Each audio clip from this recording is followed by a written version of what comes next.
Guess what I want to talk about today? Yep, these beauties. To some of you, these may look extremely familiar, but they also look a little bit different. If you guessed that they're the S400 Mark IIs from Buchart Audio out of Denmark, you would be right. Sort of. These are the S400 Mark IIs, although these aren't your ordinary S400s. These are the Color Signature Edition. It's fun. And for the Color Signature Edition, Buchart Audio went with the painted exterior instead of a wood veneer. And this happens to be dusk orange. But they also come in pastel green, navy blue. And when I say that these are fun, it extends to more than just their aesthetic appeal. There's something special about these. There's also something special about the company, which was founded in 2013 by Mads Buchart. And Mads, I hope I pronounced your name right. But anyway, you won't find these speakers online at the usual stores or online retailers, and that's because Buchart Audio sells direct to consumers, and that helps keep the prices down. There's a lot to love about these S400 Mark IIs, so let's get right into it. Mads Buchart reached out to me and asked if I was interested in, checking these speakers out. And when I looked at them online and learned a little bit about them, how could I say no? When I say they are beautiful, take a look at this. There are no lines. I love the finish. But what surprised me about them when I unboxed these is this. Take a look. What's different about these than other speakers? And no, I don't have them upside down. This is the woofer, and this is the tweeter. Yes, the tweeter is on the bottom. Don't believe me? See? This plate is solid brass, by the way. And the 5-way binding posts are made by Argento Audio. And that's another thing which you can't see by just looking at the S400 Mark IIs. It's because of what's inside. And Buchart packs them with high-end components. And what's this? Well, we're getting to that. Just give me a minute. But let's get back to the tweeter. I don't know everything there is to know about speakers by any means, but I'm learning. For the crossover, they use a high-end MyFlex capacitor and other parts from Jensen Audio. And there's this, the deep aluminum waveguide. And this helps the speakers achieve something you'll want to know about. But hold that thought. The paper cone woofer sits in a rubber surround, and behind it is a fiberglass voice coil with silver lead wires, among many other things. And there's this. No port, and it's not sealed. So what is this? It's a passive radiator. A what? I know. I had to ask too. Passive radiators can provide a deeper bass response than, say, a sealed cabinet. And it can equal, or in some cases even exceed, the performance of a ported design. They operate silently because there's no air being pushed through a narrow opening, and they don't produce sound on their own. It enhances the sound of the active driver. According to Buchart, the inclusion of a passive radiator allowed them to reduce the size of the speaker by 30%, and that's nothing to sneeze at. And because of this, because of the passive radiator, you can do with these what you would with a sealed enclosure, like my KLH Model 5s, which is a sealed enclosure. You can put these closer to a wall, depending on your room size. And this leads me to what I found fascinating about the S400 Mark IIs. It was the fact that I could pretty much place them anywhere in the space I was using them in, and they would still sound incredible, which, yeah, fascinating. A mainstay here in this review room are the Klipsch RP600M2s, or Mark IIs. I've always found that they need a lot of attention when it comes to placement and how they're situated relative to the listener. And that's not what I found with the S400 Mark IIs. They sound just as good near a wall as they do away from a wall.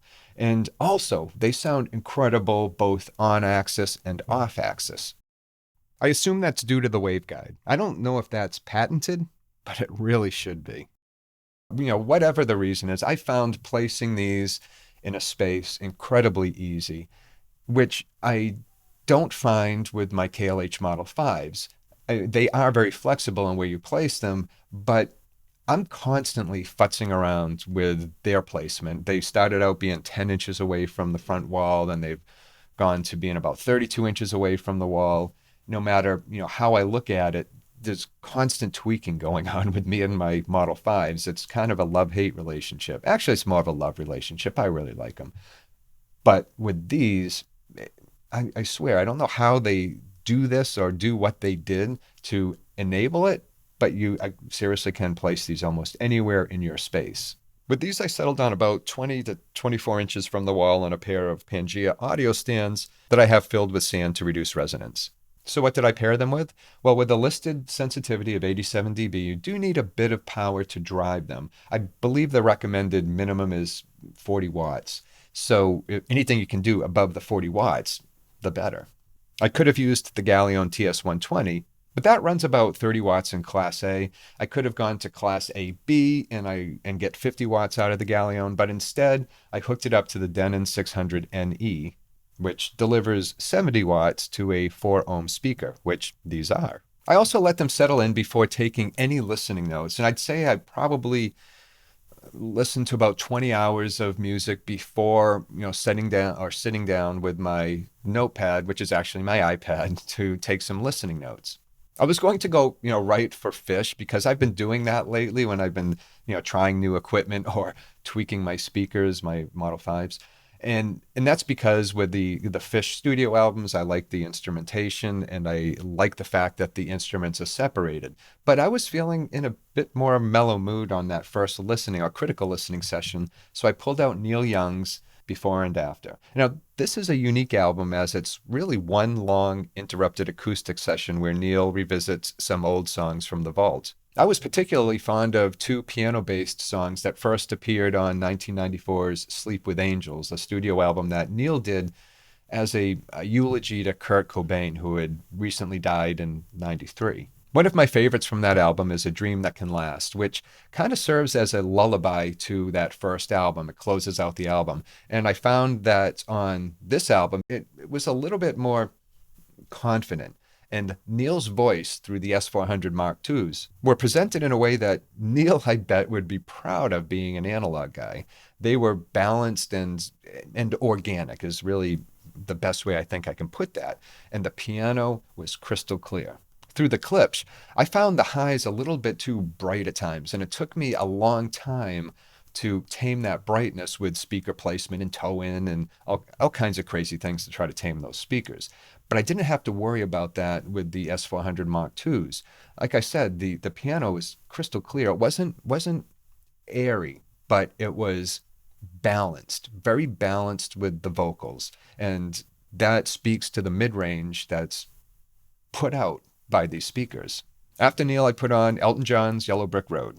I immediately went to side 4 to hear Saturday Night's All Right for Fighting because I wanted to hear Elton's piano playing through these, and I also wanted to hear something a little bit more upbeat. Now, it was the soundstage I was going for here when I put on the Elton John record, and I got that. The 3D soundstage was incredible, which made me wish I had played that through my Galeon TS120 because instead of the Denon, because that's where I feel true holographic sound emerges, at least in my opinion, because I'm all about the tubes. But regardless, I still felt as if I was sitting in the room with the band. I then put on AC/DC's Back in Black because why not? And there was the bass. The bass is controlled and defined, and it's even a bit punchy. It's not blurry around the edges. It's not thin at all. It's fully present and accounted for. It blew the Klipsch speakers away, and I really expected it to because these are 3 times the cost of the Klipsch. I found it more comparable, at least in my enjoyment of the listening experience, to my Klipsch model, not Klipsch, to my KLH Model 5s. I got Klipsch on the brain right now. Thanks a lot, Klipsch. Where are those speakers? Oh, they're right over there. Anyway, I found it comparable in the joy of listening to the KLH Model 5s, but that's really not a fair comparison. They're completely different speaker designs, so it's really like comparing apples to oranges, but I'm talking about the enjoyment, the fact that I was listening to the music and not evaluating the speakers most of the time. Since then, I think I've played about 15 albums in their entirety through these, and with each listening, every day, I found that they settled in more. The mid-range blossomed a bit more.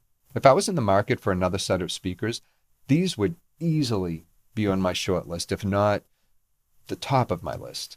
At 2,500 euros, which I think is about $2,700 US, These really are a steal when you consider the fact that, seriously, if you consider the fact that you'd probably add another grand on top of it if they were sold through middlemen, maybe even more than that. Because they're coming directly from Buchart, the savings is there. And get this, you also get a 20-year warranty when buying these new. And that shocked me. 20 years. I mean, that warranty would conceivably outlast me.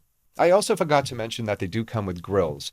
And I tend to listen to, at least in my KLH Model 5s, I listen to them with the grills on. But with these, I really liked it with the grills off. It wasn't a huge difference, but it was enough that I enjoyed them with the grills off.